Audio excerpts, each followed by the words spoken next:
70여 년의 삶에서 기적을 마주한 애청자입니다. 은혜를 입은 자는 잊지 말아야 하고 베푼 자는 기억하지 말라는 말을 들어보셨나요?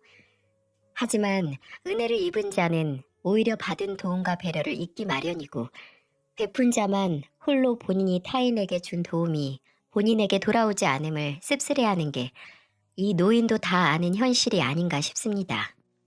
하지만 종종 생각지도 못하게 내가 가볍게 불어서 날린 민들레 씨가 훗날 예쁜 꽃을 피워 나에게 좋은 향기를 주듯 내가 남에게 베푼 친절이 기적이라는 형태로 돌아오더군요. 내 자식에게마저 믿음을 잃은 제게 찾아온 반갑고 따뜻한 만남에 대한 이야기를 여러분과 함께 나누고 싶어서 이렇게 제가 사랑하는 채널에 연락을 하게 됐네요. 자식복 빼고 다 있다. 제 인생을 뒤돌아본다면 씁쓸하지만 이 말밖에 나오지 않을 것 같았네요. 아버지는 초등학교 교장 선생님이셨고 어머니께서는 중학교 교사셨습니다. 두 분의 영향으로 저는 초등학교 교사로 일하다 남편과 결혼 후 새 아이를 낳고 빠른 은퇴를 했죠. 남편은 저를 만나던 당시 본인만의 사업을 시작한 터라 가난했기에 저희 부모님께서 외동딸 시집 보내기 못 믿어 하셨지만 남편은 저와의 결혼 생활 동안 그 걱정을 모두 청산할 수 있었어요. 사업은 승승장구했고 방 하나짜리 좁은 집에서 시작한 저희 부부의 신혼생활은 서울의 마당에 있는 단독주택으로 이사를 해서 새 아이와 단란하게 살 수 있었답니다. 그 편안한 행복이 쭉 갔으면 얼마나 좋았을까요? 왜 부모가 어린 자식을 보며 그냥 이대로만 더 이상 자라지 않았으면 좋겠다고 기도하는지, 그저 어렸을 때는 이것들 언제 다 사랑구실하게 키우나 어서 자라서 부모 곁 떠나서 저들끼리 잘 사는 모습 보여주면 좋겠는데 라는 생각을 한 적이 있었습니다. 하지만 다 큰 자식들을 보고는 이럴 거면 차라리 기저귀도 못된 아기인 채로 남아줬으면 하는 절절한 마음뿐이네요. 첫째는 참 어려서부터 애가 소극적이고 조용했어요. 그래도 말은 잘 들어서 공부도 곧잘해서 명문대에 들어갈 정도였죠. 첫째 아들은 조건은 좋았지만 말 주변이 없는 건지 자신감이 부족한 건지 취업을 준비하던 시절 늘 미역국만 말아먹었고 목표로 했던 대기업은 가지 못했지만 그래도 이름 들으면 알아줄 만한 회사에 들어갔어요. 저나 남편은 그것만으로도 참 성공한 인생이라고 생각을 했습니다. 좋은 가족이 있고 제 몸 하나 건사할 수 있는 직업까지 얻었으니 뭘 더 바라겠어요.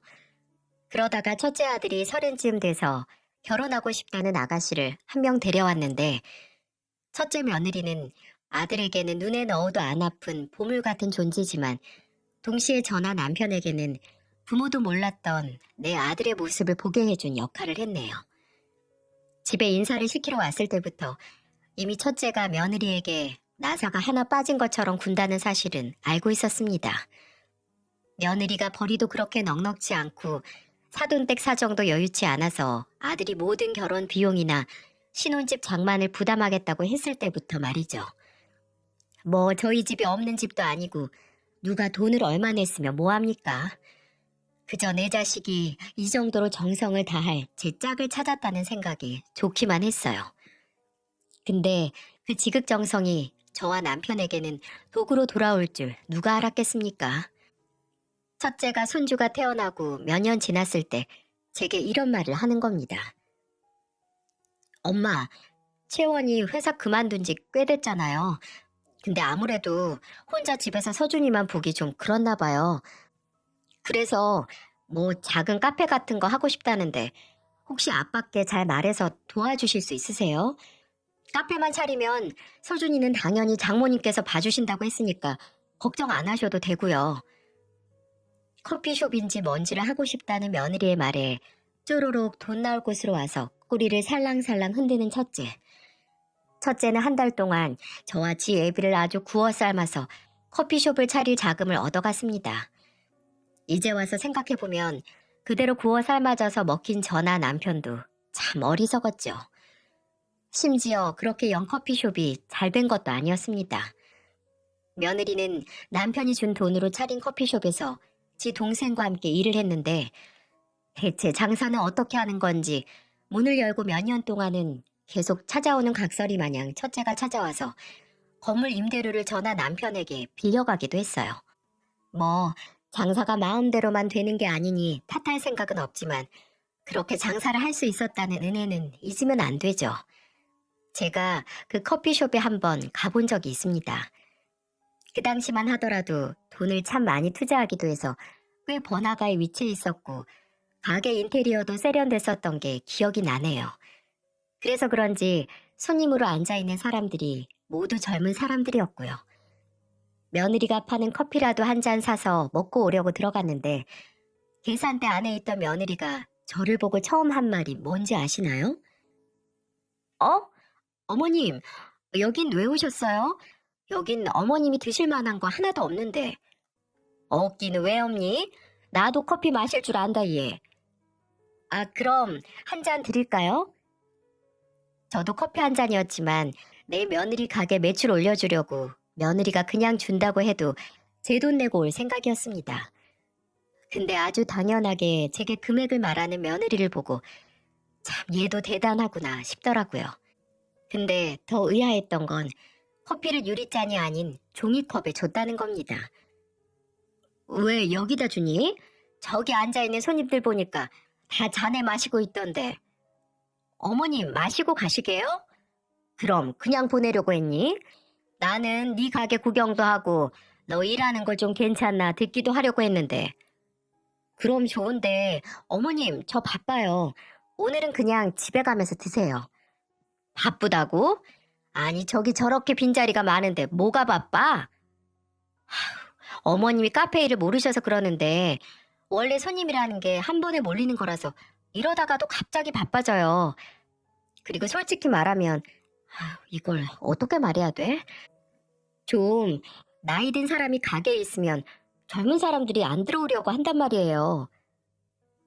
처음에는 제가 말을 잘못 들은 줄 알았습니다. 어떻게 사람이 이럴 수가 있죠? 이렇게 무례한 말을 가족에게 어려움 하나 없이 내뱉다니요. 저는 어처구니도 없고 화가 나서 제 앞에 커피가 든 종이컵을 손으로 탁 쳐서 엎어버렸어요. 그리고 다른 손님들이 들을 정도로 아주 뚜렷하게 크게 말했어요. 그 젊은 사람들만 와야 한다는 커피숍을 과연 누구 돈으로 열 수 있었는지 네가 기억은 하고 그딴 말을 하는 거니? 됐다. 너같이 생각 짧은 애가 뽑은 커피 입에 댈 생각도 없어. 어차피 꾸정물만만 나겠지. 그렇게 뻥찐 며느리 얼굴을 보고 집에 들어온 날 밤 아들에게서 전화가 와서 받을까 말까 하다가 받았더니 아니나 다를까 아들은 지색씨가 한 잘못에 대한 사과보다 일단 제게 화부터 내더군요. 엄마, 채원이 가게 와서 행패 부리셨다면서요? 대체 왜 그러세요? 왜? 행패? 그게 그렇게 말하든? 진짜 행패가 뭔지 내가 찾아가서 보여줘? 너, 그 가게에 들어간 네 아버지 돈 도로 내뱉으라고 하기 전에 입 다물어. 모지리 같은 거 같으니라고. 원래 애가 총명하진 않았어도 뭐가 옳고 그른 건 안다고 생각했는데 마누라 얻은 다음부터는 어째 모지리가 됐어. 내 자식이니 이런 말로 끝냈지. 남이었다면 정말 소송을 걸어서라도 이때까지 빌려준 돈 다 갚으라고 했었을 겁니다. 부모가 된다는 게 그저 자식에게 뭐가 우선이고 자식이라면 장기도 모두 내어줄 수 있다지만 그런 사랑이 오히려 첫째에게는 독이었나 봅니다. 그렇다고 둘째나 셋째는 뭐가 더 나았을까요? 윗물이 맑아야 아랫물이 맑은데 윗물이 탁하고 지저분하니 아랫물들도 줄줄줄 말썽이네요. 둘째는 어려서부터 늘 지 아버지처럼 사업을 하고 싶어 했습니다. 공부머리가 지 형만큼은 아니었지만 경제학과를 나와서 사업을 하겠다고 열정이 대단했죠. 남편은 아버지를 존경하는 마음으로 본인의 발자국을 걷는 둘째를 응원하기 위해 초기 사업 자금도 도와줬습니다. 근데 존경하는 마음은 넘쳤지만 운과 능력이 따라주지 않았는지 처음 시작했던 투자회사는 영 빛을 보지 못했네요. 그런 둘째가 비빌 구석이라고는 저와 남편밖에 없었고 저도 남편도 자식이 어떻게든 지 사업을 하겠다고 아등바등하는 둘째의 부탁을 들어줬고 힘이 되는 데까지 도와줬습니다. 매일 일이 안 풀려서 힘들다, 지 안에 볼 면목이 없다, 우는 소리만 하던 놈이 어느 날 갑자기 지 자식 해외 유학 보냈다는 소식을 전해오기까지 말이죠. 심지어 소식을 먼저 전한 것도 아니었네요. 그해 초등학생이던 손주는 어느 날부터 제 집에 찾아오지도 연락도 안 되기 시작했어요.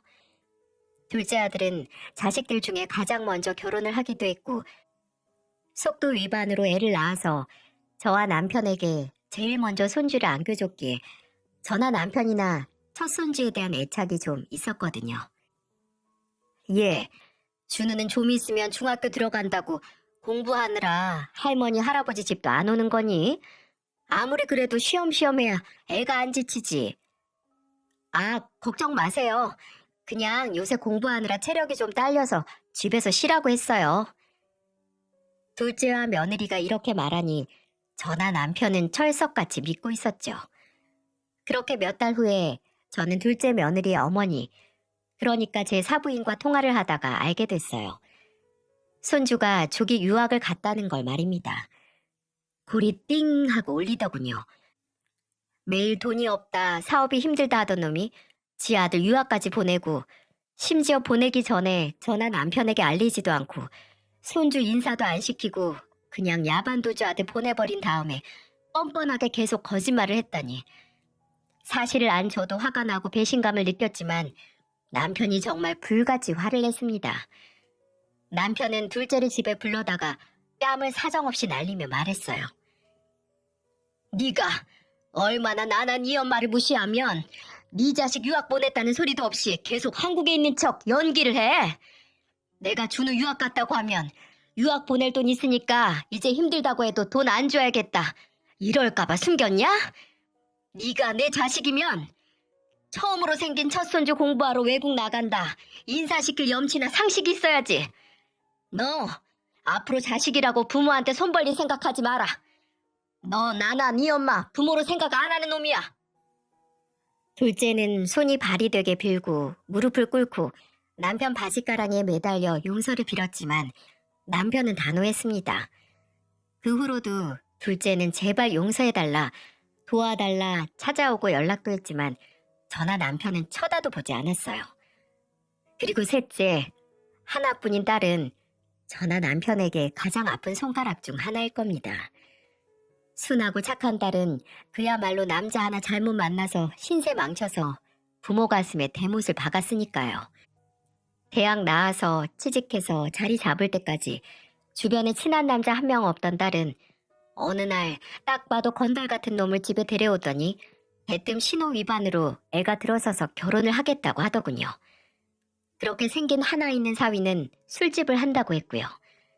근데 이것도 다 거짓말이었습니다. 술집을 운영하는 게 아니라 흔히 기도라고들 하죠. 술집 영업장 관리를 하는 일을 하던 거였네요. 차라리 이뿐이라면 눈 한번 질끈 감고 넘어갈 수 있습니다. 딸이 급하게 돈이 필요하다고 저와 남편을 찾아왔는데 글쎄 그 돈이 사위가 폭력 시비에 휘말렸다고 합의금이 필요하다고 왔던 거였어요. 마음으로는 남을 때렸으면 감옥 가서 죗값을 받으라고 하고 싶었지만 울면서 도와달라고 하는 딸과 차마 갓난쟁이인 제 손주를 애비 없는 자식으로 둘 수 없어서 속이 썩어 들어가는 심정으로 도와줬어요.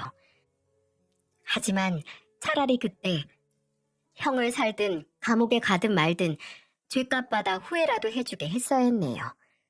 그 후에도 사위는 폭행, 음주운전, 영업방해까지 아주 현란하게 쓰레기 같은 짓을 하고 다녔고 그럴 때마다 딸이 울면서 찾는 건 저와 남편뿐이었습니다.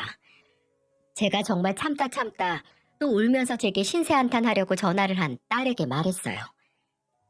선이야, 너 그냥 이혼해라. 요새 이혼했다고 손가락질하는 세상도 아니고 지연이 혼자 키우기 무서우면 이 엄마랑 아빠가 도와줄게. 그러니까 제발 이혼해. 매일같이 속 뒤집어지는 일만 키우는 놈 뭐가 좋아서 그냥 사니? 저는 제가 용기를 주면 딸이 그 왼수 같은 놈을 떠날 거라고 생각했어요. 하지만 한참을 울던 딸이 울음을 뚝 멈추고 제게 한 소리가 저를 뒷목 잡게 만들었죠. 엄마, 내가 엄마한테 그런 소리 들으려고 전화한 줄 알아요? 내가 이혼 생각이 있었으면 진작 했지. 왜 엄마한테 전화해서 이러겠냐고요. 어떻게 하나 있는 딸 이혼녀 만들 생각을 해요? 엄마, 그냥 말해요. 엄마나 아빠나 처음부터 종훈 씨 마음에 안 들어 했잖아요. 딸이 힘들어할 때 옳았구나 하고 눈에 가시 같은 사위 치워버리려고 하는 거 내가 모를 줄 알아요? 대체 어느 장단에 춤을 추라는 건가요? 신나게 지 남편 때문에 못 살겠다고 울어서 도와주겠으니 이혼해라 한마디 한 게 부모로서 이리 질책을 받을 일인가요? 지랑 지 새끼 살 때 찾아주겠다고 했는데 도리어 잡아먹을 듯이 덤비는 딸에게 도저히 참을 수 없어서 제가 한 소리 했습니다. 그럼 내가 너 우는 소리에 그냥 어쩌면 좋니? 그래도 살아야지 할까? 너 듣기 좋은 말만 듣고 싶으면 산에 올라가서 메아리라도 쳐. 딸 자식 죽고 싶다는 말 골백 번을 들어서 속 터지는 나한테 호소하지 말고. 너 이혼 생각 없으면 나한테 연락해서 네 소중한 남편 욕하지 마라.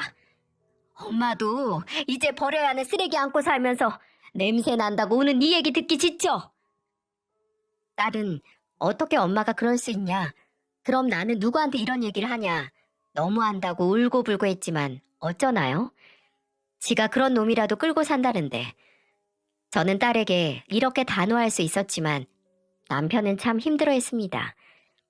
하나뿐인 막내딸이 그런 불안당 같은 놈과 사는 걸 가슴 사무치게 괴로워했죠. 내 자식이지만 저마다 다른 사정과 변명으로 부모를 지갑 보듯 보는 돈벌레 같은 자식들 때문이었을까요? 남편은 곧 일흔을 앞두던 어느 날 뇌출혈로 쓰러지게 됐습니다. 몸살을 크게 앓던 남편은 열흘 뒤에 구토를 하면서 정신을 잃었어요.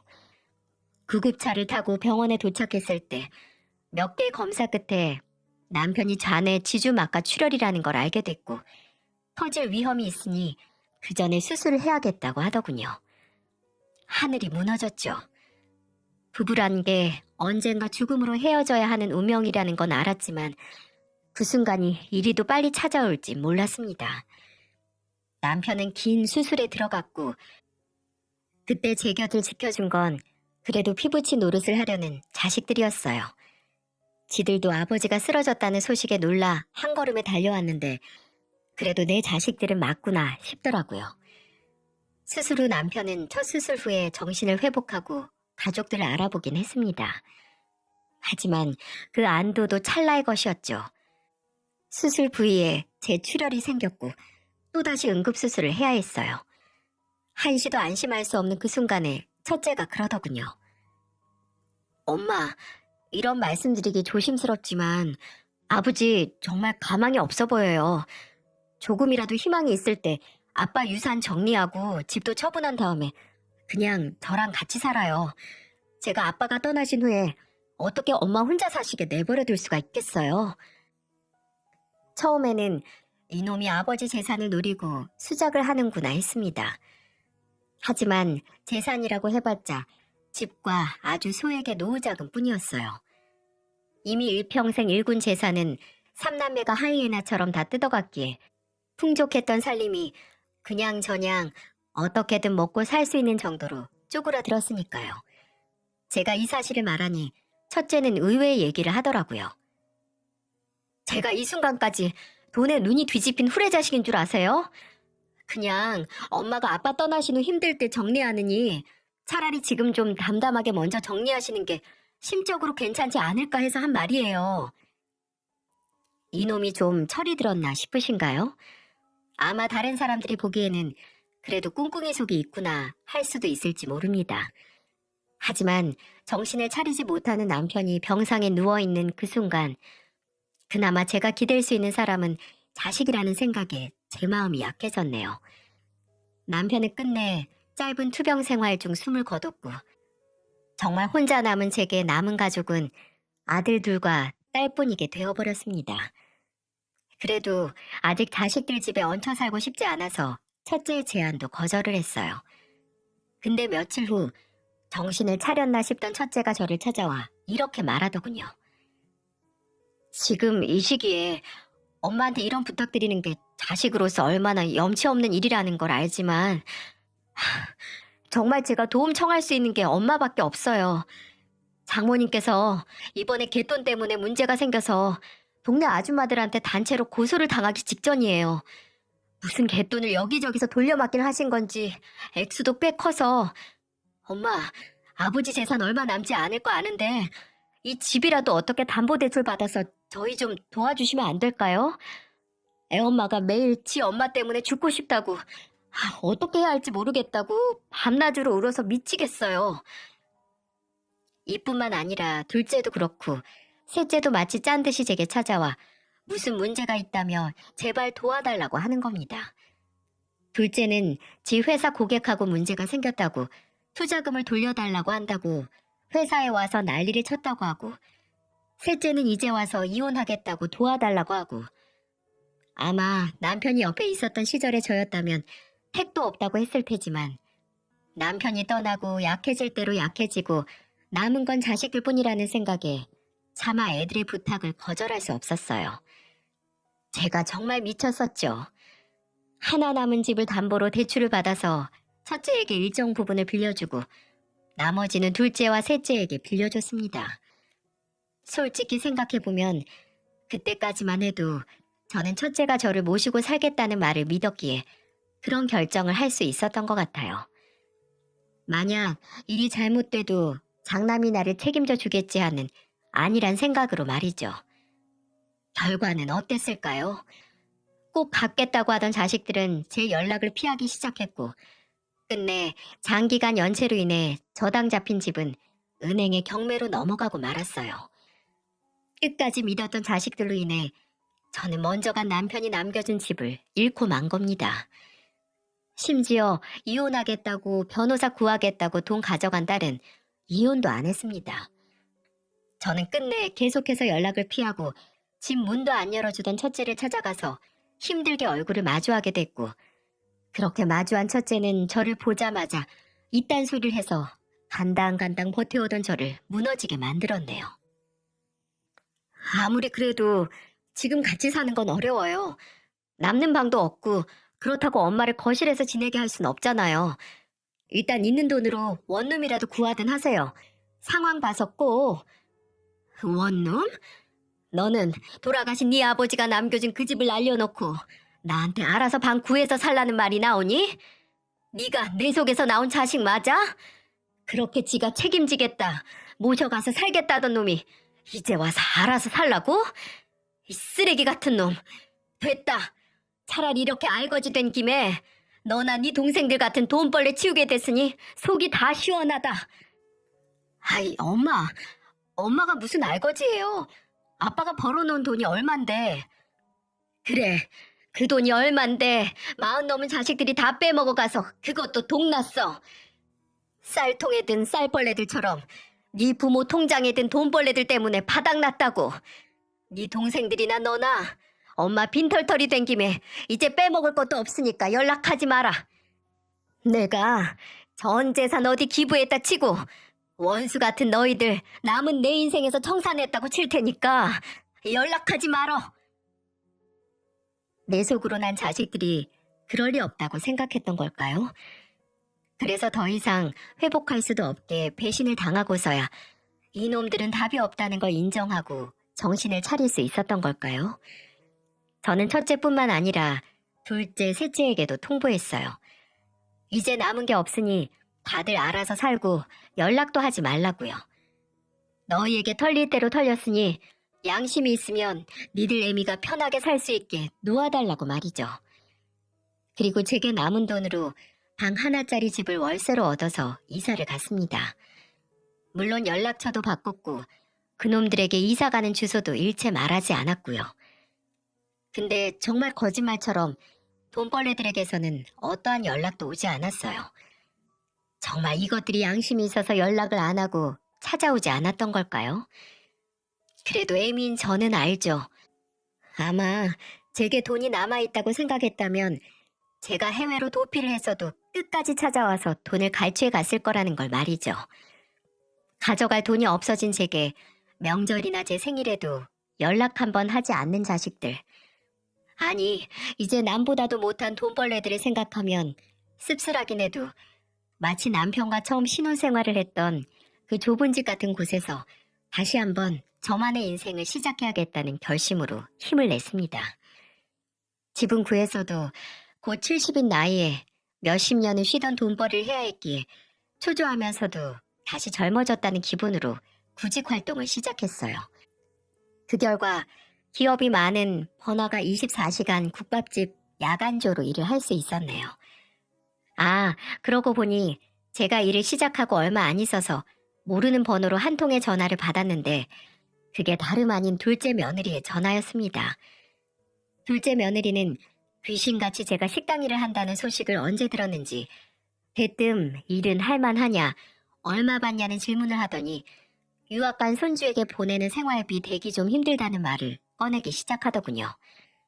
딱 봐도 그 생활비를 제게 달라는 소리가 나올 것 같아서 바로 끊어버렸습니다.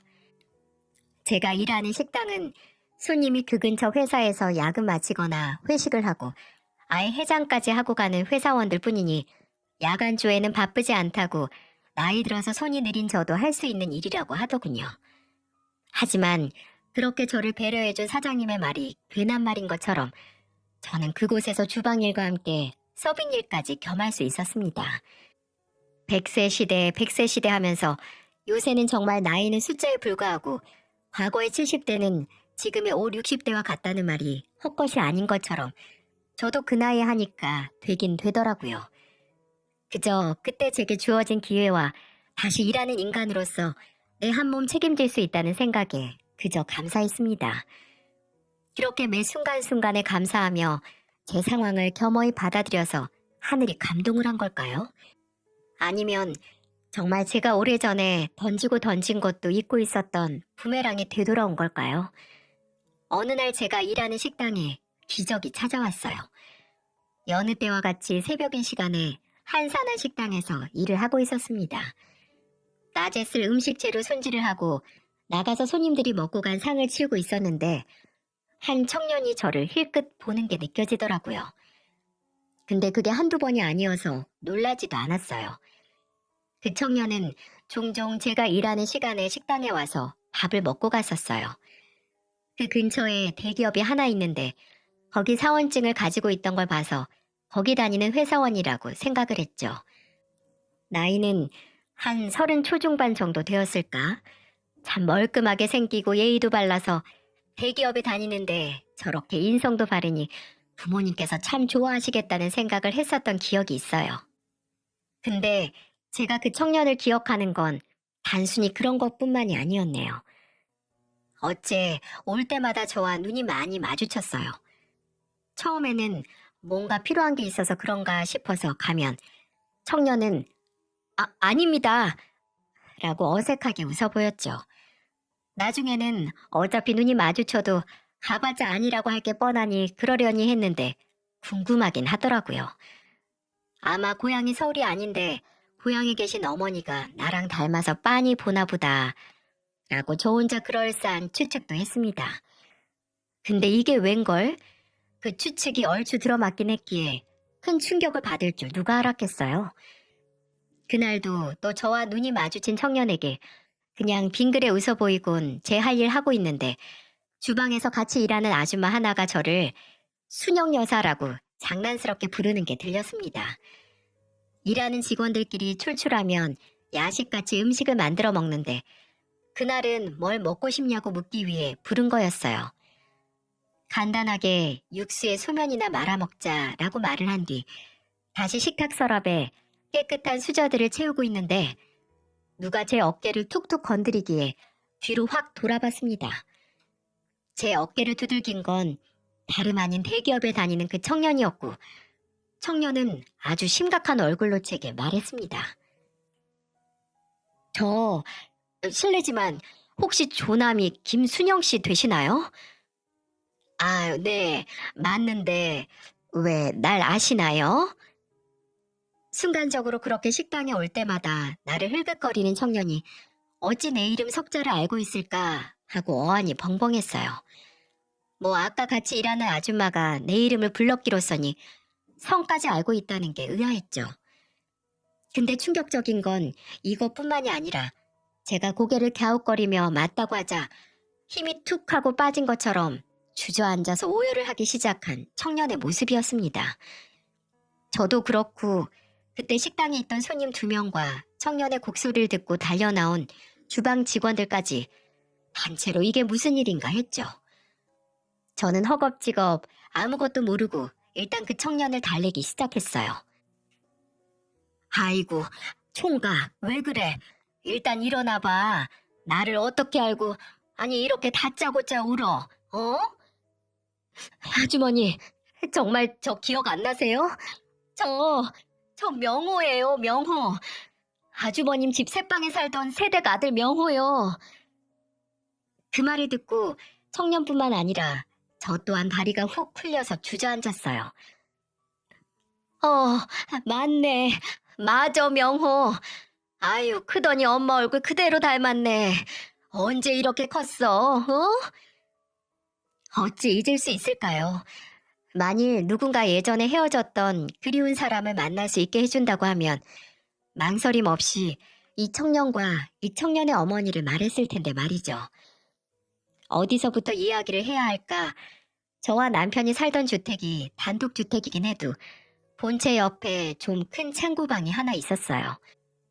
말이 창고지 전기도 들어오고 화장실이나 주방을 만들기만 하면 새방 줄 수 있을 정도의 방이었어요.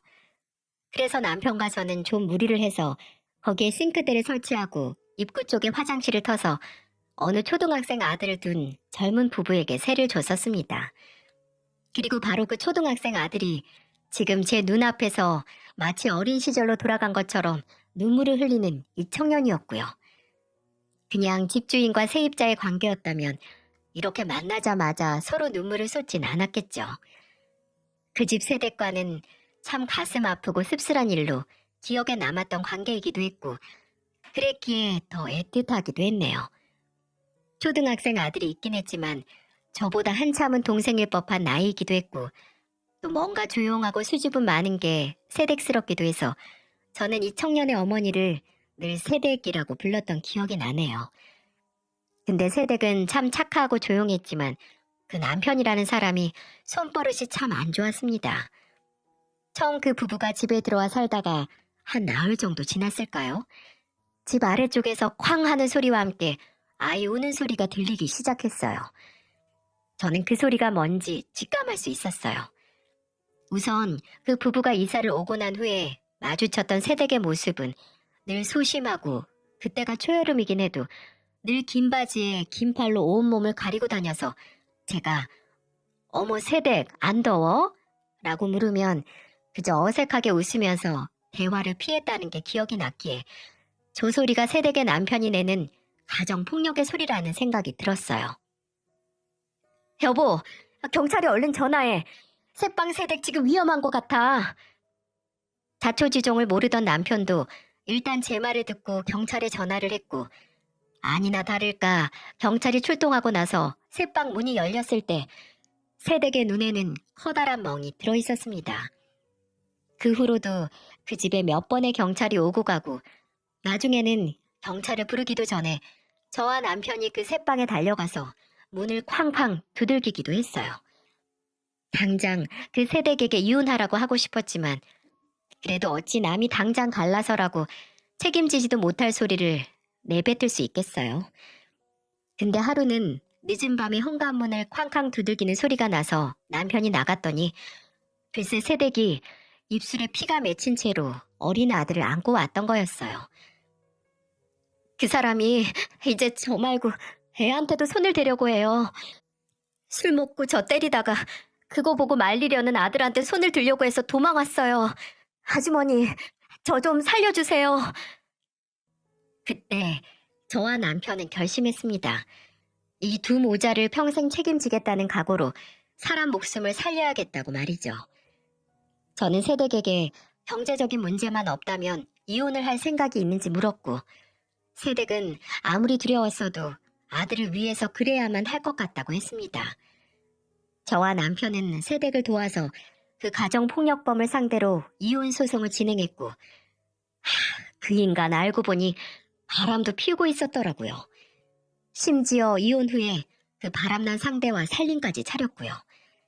세댁은 차라리 상대가 있어서 본인과의 이혼을 미련 없이 할 수 있었다고 다행이라고 하던 게 기억이 나네요. 그 후에 저와 남편은 결심한 대로 세댁에게 아낌없는 후원을 했습니다. 일단 세댁에게 방세는 받지 않기로 했어요.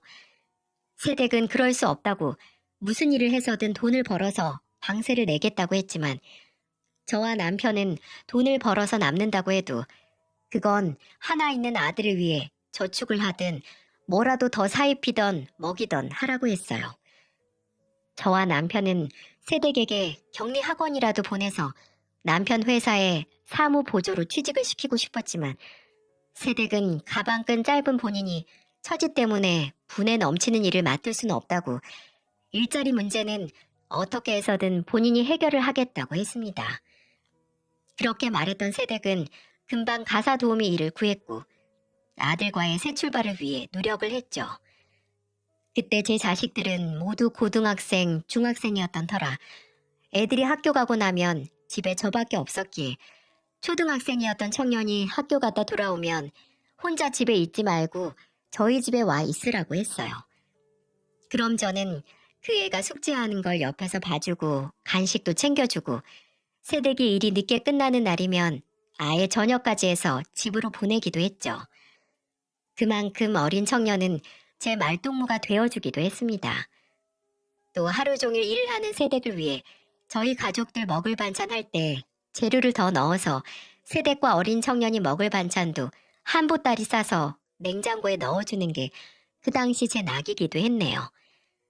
이제는 어제 제가 무슨 반찬으로 밥을 먹었는지 가물가물한 나이가 됐지만 그 당시 세댁이 일을 시작하고 처음 제 생일이 됐을 때 얼마 되지 않는 월급에서 아끼고 아껴서 제게 선물로 꽃분홍색 립스틱과 손수건을 준비해서 수줍게 내밀었던 것과 어린 청년이 써준 편지는 아직도 생생하게 기억이 납니다. 그렇게 정말 가족처럼 제 동생처럼 지냈던 세댁이 떠난 건 그리 멀지 않은 어느 가을날이었네요. 주말 아침 현관문을 두들기는 소리에 나가보니 어린 청년이 눈물 콧물을 흘리면서 서 있더군요. 제가 놀라서 왜 그러냐고 물으니까 청년은 다 새는 발음으로 말했어요. 아줌마, 엄마가 숨을 안 쉬어요. 엄마가 일어나질 않아요. 어린아이의 말에 제 심장이 덜컥 내려앉았습니다. 저는 일단 집에서 구급차를 부른 뒤 얼른 새방으로 넘어갔어요. 어린 청년의 말처럼 세댁은 마치 자는 것처럼 곤히 누워서 눈도 뜨지도 않고 숨도 쉬지 않았습니다. 도착한 구급차에 실려서 병원에 갔을 때 이미 세댁의 심장은 수생이 불가능했고 의사의 말로는 의문사가 아닌 극단적인 선택이라고 하더군요. 충격이 이만저만이 아니었어요. 아니, 분명 그 전날만 해도 저와 내리는 비를 보면서 빈대떡 부쳐 먹으면 딱이라는 군침 섞인 제 말에 웃던 세댁이 왜 그런 선택을 한 건지 이해가 가질 않았어요. 나중에 세댁의 장례식 전에 남편이 어린 청년에게 입힐 옷을 찾다가 그 방에서 세댁의 유서를 발견하기 전까지 말이죠. 그곳에는 죽을 둥 살 둥 살고 있지만 아들과 함께 앞으로 살아갈 날들이 너무 버겁고 두렵다는 말이 써져 있었고 도움을 줬지만 끝내 이런 선택을 하고야만 자신을 저와 남편이 용서해 주길 바란다고 용서를 비는 내용과 또 먼저 떠난 엄마가 너무 미안하다는 어린 청년에게 보내는 말이 있었습니다. 아무리 앞에서 웃고 괜찮다고 했어도 속은 불확실한 미래에 대한 초조함으로 타들어갔던 거죠. 아무리 그래도 어린 자식을 두고 간 세댁이 야속하기도 했지만 그 속을 먼저 알아주지 못했다는 죄책감으로 가슴이 꽉 조여오는 것만 같았네요. 일단 세댁의 장례식을 위해 새방에 있던 수첩에서 세댁 친정 번호를 찾을 수 있었고 딸이 이혼 후 극단적인 선택을 했다는 소식을 듣고 부산에서 세댁의 친정 어머니가 오셨습니다. 솔직히 저와 남편은 별다른 선택지가 없다면 어린 청년을 도맡아 대학 가기 전까지 책임을 지고 싶었어요. 하지만 새댁의 어머니께서 손주를 데려가겠다 결정을 하셨고 저희는 그렇게 아쉬운 작별을 할 수밖에 없었습니다. 저와 남편은 어쩌면 이게 마지막일 수 있겠다라는 심정으로 새로 전학을 가는 학교에서 적응도 잘하고 즐겁게 지내라고 새 신발과 가방, 옷가지 몇 벌과 학용품 등을 사서 바리바리 챙겨줬어요. 떠나는 청년을 꼭 안아주며 할머니와 잘 지내고 늘 건강하고 언제든 도움이 필요하면 이 아줌마에게 전화를 하라고 저희 집 전화번호와 심지어 남편 회사 전화번호까지 수첩에 적어주었죠. 그 어린 청년은 그 작은 덩치로 저를 마주 안아주며 말했습니다. 고맙습니다, 아줌마. 꼭 다시 올게요. 아줌마랑 아저씨 저 절대 잊지 않을 거예요. 약속할게요. 근데 그 말이 진짜였다는 걸 20여 년이 지난 그날 알게 되다니. 청년이 할머니 댁인 부산으로 간 후에 몇 년 동안은 연락이 닿았지만 어느 순간 뚝 하고 아예 연락이 끊어졌거든요. 서운하고 걱정이 되긴 했지만 어디서든 잘 살라고 기도를 할 수밖에 없었습니다. 그래서 더욱 이 기적과 같은 순간을 그냥 보낼 수 없어서 저와 다 큰 청년은 식당 구석진 자리에 앉아서 소주 한 병을 사이에 두고 지금까지 하고 싶었지만 할 방법이 없었던 이야기를 하기 시작했어요. 사실 부산 가고 2년 후에 할머니께서 돌아가셨거든요. 근데 저를 맡아주겠다는 친척들이 하나도 없어서 그냥 가까운 보육원으로 갔죠. 보육원에 갔어도 전환할 수 있긴 했는데 아주머니랑 아저씨 목소리 들으면 당장 저 좀 데려가 달라는 말이 나올 것 같아서 차마 할 수가 없었어요. 그래도 금방 저 후원해 주겠다는 후원자도 나타나서 학교도 잘 다녔고 좋은 대학도 나와서 이렇게 이름난 기업에 취직도 할 수 있었어요. 얼마 전엔 결혼도 했고요. 근데 저 살기 바쁘다고 아주머니나 아저씨 찾아뵙지도 않고 정말 죄송해요. 두 분께 부모님과 같은 은혜를 입었는데 그 은혜도 잊고 산 절 용서해 주세요. 아니 용서가 무슨 말이야. 이렇게 기특하게 잘 사는 거 보여준 것만으로도 기쁜데 그런 생각 하지 말어. 부모 마음 다 똑같아. 연락을 안 해도 어디서 지가 알아서 잘 살기만 해도 배부른 거야. 저와 청년은 두 손을 꼭 잡고 정말 모자 사이처럼 애틋하게 살아온 이야기를 했습니다. 저는 아저씨는 건강하냐는 청년의 물음에 어쩔 수 없이 남편의 부고를 전했고 청년은 힘들게 멈췄던 눈물을 다시 쏟아냈어요. 그러다가 청년이 가만히 추억을 회상하면서 이런 말을 해서 저를 당혹스럽게 했죠. 아, 예전에 저랑 어머니 살던 그 새방에 다시 한번 가보고 싶어요. 아직 거기 살고 계시죠?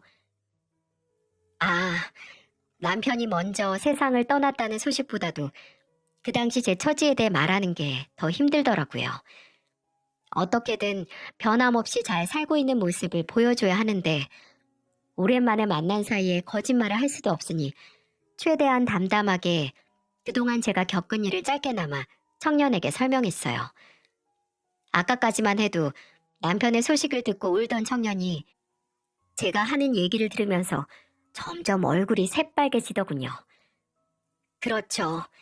남이 듣기에도 이렇게 화가 나는 일을 직접 당한 저는 오죽했을까요?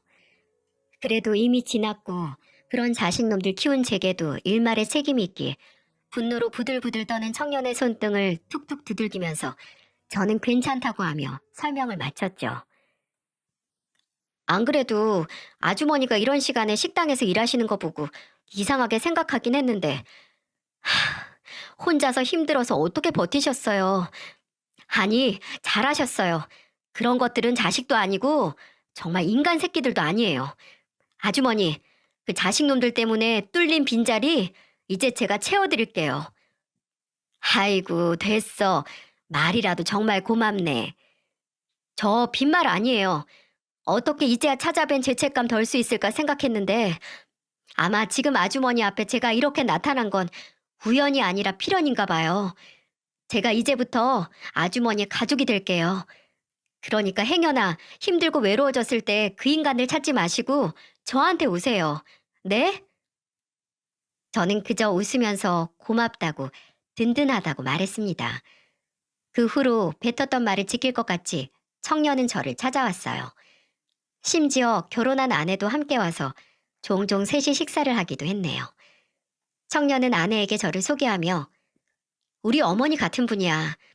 아주머니 안 계셨으면 나 이 자리에 안 있었어. 라고 해서 그동안 얼굴 못 봐서 서운했던 감정을 깔끔히 녹여주었습니다. 저는 이렇게 간간히 얼굴 보고 밥 먹고 하는 것만으로도 만족이었어요. 근데 아무래도 청년은 아니었나 보네요. 어느 날 제가 식당을 쉬는 날 저를 찾아오더니 함께 갈 곳이 있다고 저를 데리고 가는 게 아니겠어요? 도착한 곳은 청년이 사는 동네에서 멀지 않은 곳에 있는 아주 깔끔해 보이는 아파트였죠.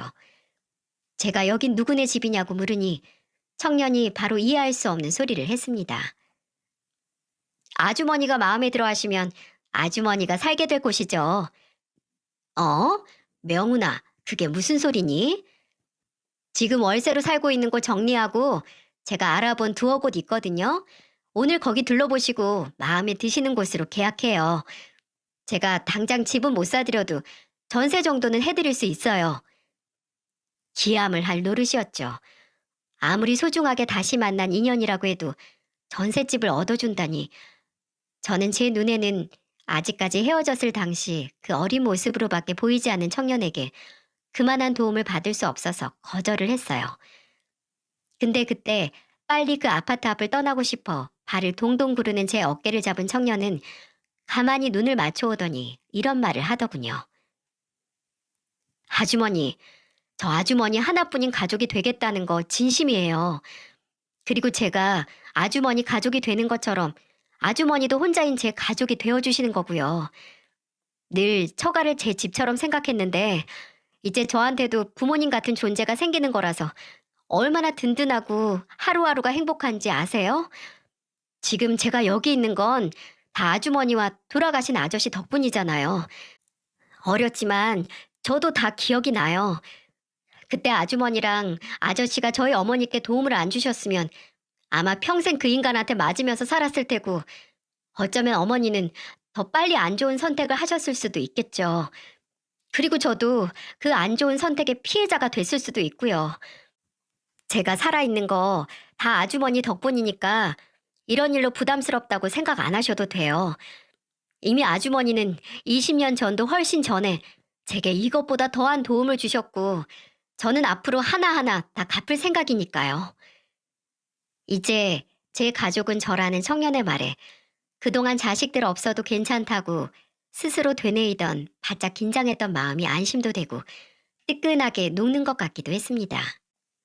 내 몸과 마음을 갈아서 키운 자식들은 끝내 제게 배신과 실망감만 안겨줬는데 까맣게 잊고 산 청년은 이제 저를 책임지겠다고 나서는 모습을 보니 천륜이라는 것에 대한 부질없음과 또 인연이라는 것에 대한 위대함을 새삼 느낄 수 있었네요. 저는 청년의 바람대로 청년이 마련해준 아파트로 이사를 했고 그 후로 2년이 지난 지금도 그곳에서 살고 있어요. 제가 이사를 하고 몇 달 후에는 청년의 장모님 그리고 장인어른과 만나 식사도 했고요. 청년이 처가 식구들에게 본인에게 부모님 같은 사람을 소개시켜 주고 싶다고 만든 자리였습니다. 지금도 청년은 일주일에 꼭 한 번씩은 절 찾아와 함께 식사를 하고 있고 당연하게 명절은 아내와 작년에 태어난 예쁜 딸까지 데리고 와서 시간을 보냈어요. 그리고 얼마 전 거의 3년을 생사도 모르고 살던 첫째에게서 연락이 왔었어요. 지 애미보다도 지극정성이던 아내와 처가에 무슨 이유인지 모르겠지만 이혼당해서 버림받았다고 너무 힘들어서 제 생각이 났다고 하면서 전화를 했더군요. 이제 와서 하나뿐인 모자 행세하자는 어처구니 없는 말에 그저 나는 너랑 연락 끊고 나서도 네 생각 안 났고 앞으로도 안 할 거다 라고 하고 전화를 끊었습니다. 어떻게 연락을 막는 방법을 몰라서 명호에게 말했더니 제 휴대폰을 가져가더니 알아서 막아주더군요. 앞으로도 제게 자식 같은 가족 같은 존재는 명호와 명호의 가족들 뿐일 겁니다. 은혜와 의리를 베풀어라. 인생 어느 곳에서든지 서로 만나지 않겠는가라는 말처럼 앞으로 내 행동 하나하나가 어떤 모습으로 내게 다시 되돌아올지 예상할 수 없는 게 인생이 아닌가 싶습니다. 평생 제 역할에 충실하고 거짓 없이 살았다고 자부했건만 자식들의 모습을 보며 그렇게 진실되게 살아온 날이 부질없다고 좌절했던 적이 있었습니다. 하지만 우연인지 필연인지 모를 재회로 인해서 다시 지금까지 살아온 제 인생에 대한 자부심을 찾은 것 같아서 그저 감사하기만 합니다. 그리고 그 자부심을 다시 한번 되새길 수 있는 자리를 마련해준 채널 관계자 여러분께도 감사의 말씀을 전하고 싶습니다. 제 이야기를 보내고 싶어도 글솜씨도 없고 컴퓨터는 켜지도 못하는 늙은이라서 용기가 안 나는데 그래도 한번 연락을 해보자 해서 명호의 도움으로 채널에 연락을 했을 때 제게 용기를 주고 전화까지 해서 제 사연을 정리해 주시고 많은 도움을 주셔서 감사합니다. 깊은 배려심을 느낄 수 있었네요. 늘 하고 싶은 말이 많은 사람들의 마음의 창이자 소통의 창이 되어주는 채널에 다시 한번 감사의 말씀을 드리면서